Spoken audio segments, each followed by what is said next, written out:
Orang Katolik harus tahu bentuk-bentuk heresi Protestanisme. Heresi bukan sekedar salah paham. Heresi bukan sekedar salah pengertian. Heresi adalah sikap keras kepala setelah dibaptis dengan sengaja menolak dogma atau ajaran iman resmi yang dihayati atau dihidupi selama 1500 tahun sebelum meletusnya reformasi Protestan. Dan bentuk-bentuk heresi dari Protestanisme adalah sebagai berikut. 1. Sola Scriptura, artinya kitab suci sebagai satu-satunya otoritas. Isi ajarannya adalah bahwa segala sesuatu dalam iman Kristen hanya didasarkan pada kitab suci. Tradisi suci, magisterium, dan konsili ekumenis dianggap tidak memiliki otoritas ilahi. Lalu bagaimana tanggapan gereja? Tanggapan gereja Katolik adalah menjelaskan bahwa Injil sendiri tidak pernah menegaskan bahwa kitab suci sebagai satu-satunya sumber iman. Justru kitab suci lahir dari tradisi gereja dan ditetapkan oleh otoritas gereja melalui Konsili Hippo tahun 393 dan Konsili Katargo tahun 397. Tanpa gereja, kitab suci tidak mungkin dihimpun. Yang kedua, sola fide, yang artinya keselamatan hanya oleh iman. Isi ajarannya mau menjelaskan bahwa manusia dibenarkan hanya melalui iman tanpa perbuatan baik. Tanggapan atau kritik Katolik. Surat Yakobus menekankan iman tanpa perbuatan adalah mati. Baca Yakobus 2 ayat 17. Gereja Katolik mengajarkan bahwa keselamatan adalah anugerah Allah, namun manusia harus bekerja sama dengan rahmat itu melalui iman yang diwujudkan dalam kasih dan perbuatan baik. Yang ketiga, penolakan terhadap otoritas paus dan magisterium. Isi ajarannya, gereja tidak membutuhkan otoritas Petrus atau paus. Setiap orang Kristen dapat menafsirkan kitab suci sendiri. Bahwa setiap orang secara pribadi bisa menafsirkan kitab suci sendiri. Tanggapan dan kritik gereja Katolik adalah Yesus memberikan kunci kerajaan surga kepada Petrus. Matius 16 ayat 18 sampai 19. Dan mendoakan imannya agar tidak goyah. Baca Injil Lukas 22 ayat 32. Menolak otoritas Petrus berarti memutuskan diri dari kesatuan gereja yang satu, kudus, katolik, dan apostolik. Yang keempat, penolakan terhadap sakramen. Isi ajarannya, sebagian besar kelompok Protestan hanya menerima 2 sakramen, yaitu sakramen baptis dan perjamuan kudus. Bahkan ada yang hanya menjadikan simbol tanpa sakramental. Lalu bagaimana kritik atau tanggapan gereja Katolik? Gereja Katolik menegaskan bahwa Yesus sendiri mendirikan 7 sakramen sebagai saluran rahmat ilahi. Kita bisa baca Katekismus Gereja Katolik nomor 1113. Menguranginya berarti mengabaikan karya Kristus yang nyata dalam gereja. Yang kelima, penolakan terhadap tradisi suci. Isi ajarannya, segala sesuatu di luar kitab suci ditolak. Devosi kepada Bunda Maria, doa bagi orang mati, penghormatan kepada santo dan santa dianggap tidak alkitabiah. Bagaimana pandangan atau kritik gereja Katolik? Tradisi suci adalah bagian dari wahyu ilahi. Baca 2 Tesalonika 2 ayat 15. Tanpa tradisi, iman Kristen tidak mungkin sampai kepada kita sejak zaman para rasul. Yang keenam, relativisme gereja. Isi ajarannya, gereja yang sejati bukanlah lembaga yang kelihatan, melainkan komunitas rohani yang tersembunyi, terdiri dari semua orang yang percaya kepada Kristus. Jadi ajaran ini bahwa gereja yang tidak kelihatan, kalau yang kelihatan itu tidak diterima, tidak ditolak atau tidak diakui. Jadi yang dihayati gereja itu adalah yang tidak kelihatan, persekutuan orang percaya yang tidak kelihatan. Maka dalam beberapa video saya, ada beberapa saudara kita yang Protestan datang memberi komentar, lalu saya mempelajari apa isi komentarnya, lalu saya beri tanggapi. Anda konsep eklesiologisnya kacau. Tolong belajar lagi. Konsep eklesiologisnya kacau. Jadi kalau Anda memberi tanggapan terhadap video saya tidak nyambung karena konsep eklesiologismu kacau. Mengapa kacau? Karena konsep eklesiologisnya tidak mengakui gereja yang kelihatan.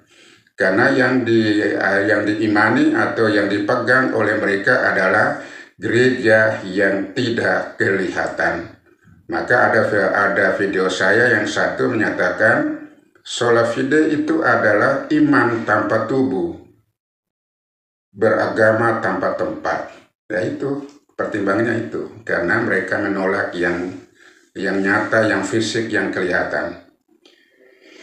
Lalu yang berikutnya, bagaimana tanggapan gereja Katolik terhadap ajaran ini? Gereja Katolik mengajarkan bahwa gereja yang didirikan oleh Kristus adalah nyata, yang kelihatan, dan historis. Saya ulangi lagi, gereja yang didirikan Kristus adalah nyata, kelihatan, dan historis. Bisa baca Injil Matius 18 ayat 7, Kisah Para Rasul 15 ayat 1 sampai ayat 29. Doktrin bahwa gereja tak kelihatan menolak kesatuan institusional yang dikehendaki oleh Kristus. Jadi ini heresi yang keenam. Sekarang yang ketujuh, penghapusan hierarkis dan imamat. Isi ajarannya, tidak ada perbedaan hakikat antara imam dan umat. Semua orang percaya adalah imamat umum. Nah, itu dia.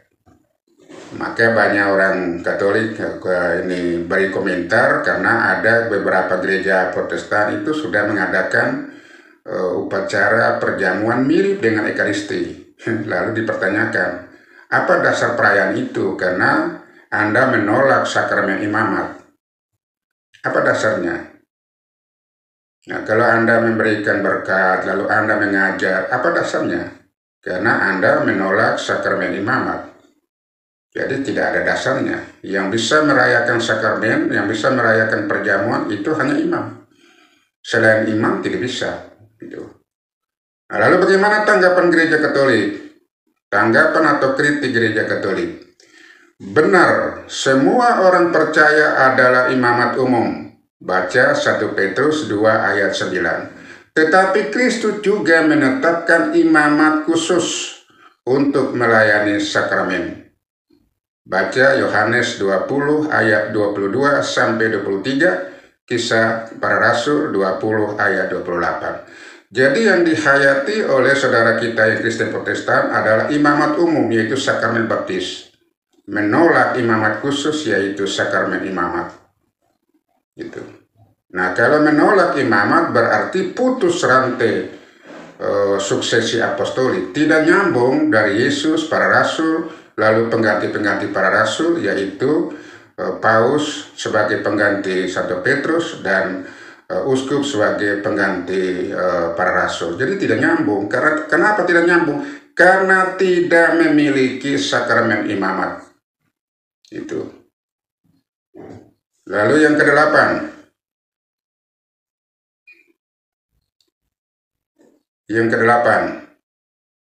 Fragmentasi denominasi. Isi ajarannya, karena menolak otoritas pusat, Protestanisme terus pecah menjadi ribuan atau puluhan ribu denominasi dengan ajaran yang saling bertentangan. Nah, sini kita perlu beri catatan, bukan persoalan jumlah, apakah 40.000, 44.000, 66.000, berapa, bukan persoalan jumlah. Ya. Kita tidak berbicara tentang benar tidaknya jumlah. Faktanya terjadi perpecahan.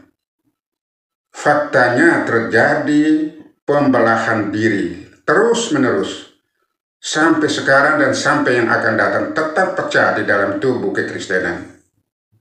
Itu bukan menyangkut jumlah. Jadi video saya yang lalu menyatakan, coba kamu tunjukkan datanya. Dari mana kamu tahu bahwa jumlahnya 44.000, 66.000, 60.000, macam-macam.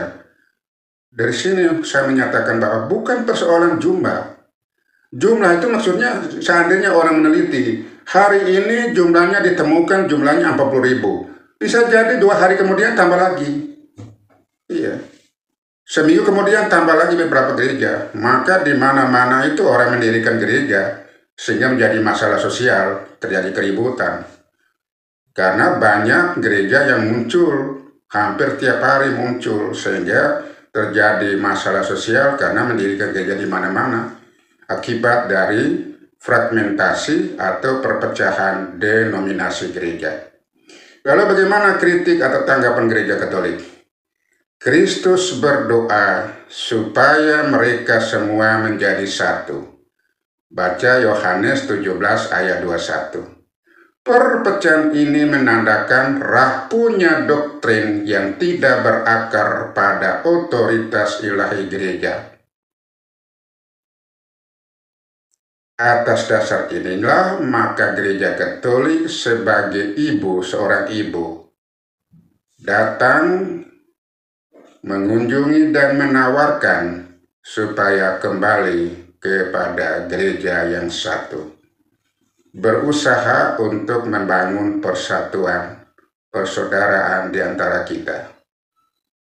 Jadi inilah yang menjadi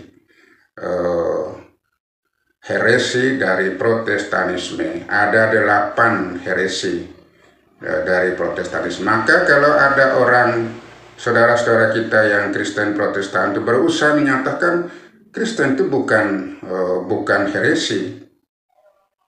Protestanisme itu dengan sendirinya adalah heresi. Penolakan terhadap ajaran gereja, penolakan terhadap dogma gereja yang muncul pada abad ke-16. Dan orang-orangnya, penggeraknya itu adalah orang-orang Katolik. Iya, bukan orang sembarang, orang Katolik. Itu. Martin Luther itu seorang imam, seorang biara.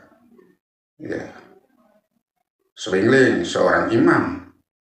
Hanya seorang awam itu ya Calvin, seorang awam. Ahli hukum dia.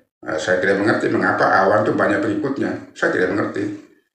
tidak pernah ditabis, tapi dia banyak pengikutnya. Saya tidak mengerti, awam biasa gitu. Oke saudara-saudara, dari penjelasan ini saya mau menyatakan bahwa ada 8 bentuk heresi dalam Protestanisme. Apapun penjelasan dari saudara kita yang Protestan menyatakan Kristen bukan heresi, itu tidak menjawab. Ini fakta sejarah, bukan dibuat-buat oleh orang Katolik. Fakta sejarah, ya, bahwa Protestan atau Protestanisme itu adalah heresi. Nah, dari penjelasan ini, dari 8 poin itu, 8 poin yang kita bahas tadi dapat disimpulkan sebagai berikut. Heresi Protestanisme terutama lahir dari penolakan otoritas Gereja Katolik dan penafsiran kitab suci secara pribadi. Itu 2 hal ini yang menjadi pertimbangan kita, menjadi penjelasan kita. Penolakan otoritas Gereja Katolik dan penafsiran kitab suci secara pribadi.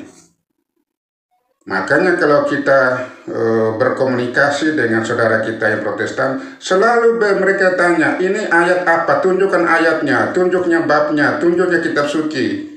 Mana dalilnya? Nah, kalau pertanyaan ini jelas itu dari pengikutnya Calvin, karena dia orang hukum. Segala sesuatu tunjuk mana dalilnya, mana ayatnya, karena orang hukum. Gitu. Makanya kalau di VT saya tanya bilang, tunjukkan ayatnya. Saya langsung ngomong, kamu jangan ajar kami. Itu. Yang tahu betul tentang kitab suci adalah orang Katolik, karena itu bukunya Gereja Katolik. Itu yang tahu betul. Ya, kita kembali ke sini lagi. Akibatnya, lahirnya berbagai macam ajaran yang menyimpang dari iman apostolik, seperti sola scriptura, sola fide, penolakan sakramen, penolakan hierarki, dan fragmentasi denominasi. Dengan demikian, Protestanisme bisa disebut sebagai iman sesuai selera yang kehilangan penjaga tradisi sejati. Saya tegas lagi dalam video saya yang lalu bahwa ada video lalu menyatakan bahwa mulai dari Wahyu menuju ke warung rohani. Itu maksudnya. Iman sesuai dengan selera. Iman seperti pajangan di mall. Orang mengunjungi, pilih sesuai selera. Nah itu.